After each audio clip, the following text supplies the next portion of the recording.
Okay, welcome back to the workshop. This afternoon's job is going to be dismantling the rest of the engine, getting the cylinder head off. What I'm going to do is take off the lifting bracket first and working my way down through the rocker cover, taking the rocker cover off, all the head studs and nuts that are in there, rocker mechanism off, push rods out, store them in there, and that should be about it. Shouldn't take long at all.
What I'm looking for here is any damage on the actual push rod.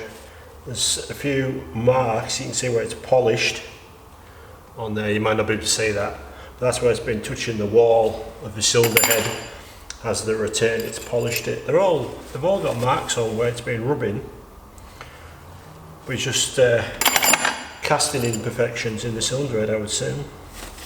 There's nothing major, it's just polished it in places. No big gouges or anything like that. No obvious damage.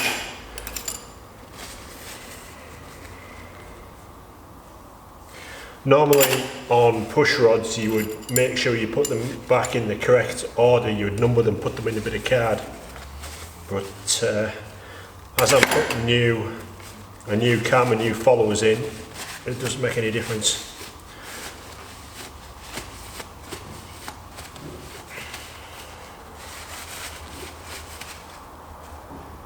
See, that cylinder head studs come loose.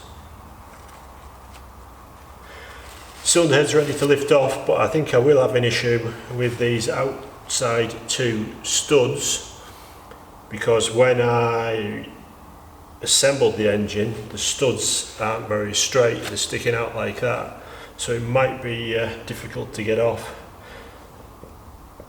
One thing I can do to resolve that is to take the studs out first, so I'll probably do that using two nuts, or I'll attempt to do that.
So let's have a quick look at the gasket, see if there's anything obviously wrong with that. No signs of it blowing in between the cylinders. Any residual oil and crap on it now is just because I took the head off. It's looking alright. When you look in the bores, you can still see the cross hatching. Although I think there is some marks there on the inner edge, or the outer edge, on each bore. I would say that's the valve catching in the bores.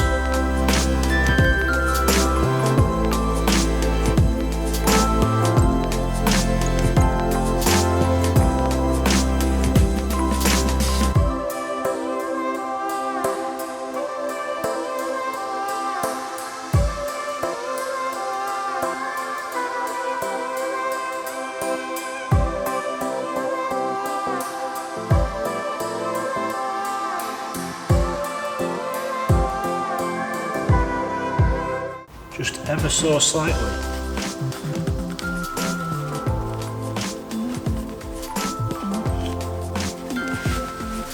Probably when it gets hot.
Okay, looking at the cylinder head, nothing really amiss there.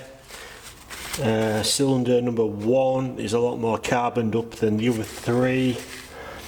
There is a little bit of a clean edge on the exhaust valve on this inner edge that you can't really see from that angle. But nothing looks really amiss, to be honest. You can see on the inlets where it was getting close to the piston, because there isn't much carbon, but it hasn't been touching, I don't think. It's been getting close, but that's about it. But yeah, they look alright. The head looks alright on first inspection.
Right, that's it. Another afternoon's work completed.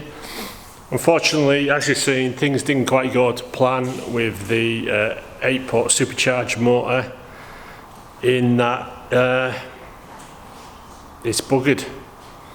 So tonight's job is to start hunting around for some expert opinion, if I can find such a thing, and see what options I got from there. But luckily I think I've caught that engine just in the nick of time. If I'd left it any longer, well, I didn't know it was broken, but if it had gone any longer it would have properly broken itself, so I'm counting myself lucky. So yeah, that's it for now. Next video, not entirely sure. I'll have to see how I come on with the engine rebuild. It's not going to progress as quick as I thought, which is what my next video was going to be. I thought I was just going to be chucking a new cam in and new followers and rebuilding it, but that's not the case anymore, is it? So as per usual, like, comment, subscribe, all the usual jazz, and I'll see you in the next video.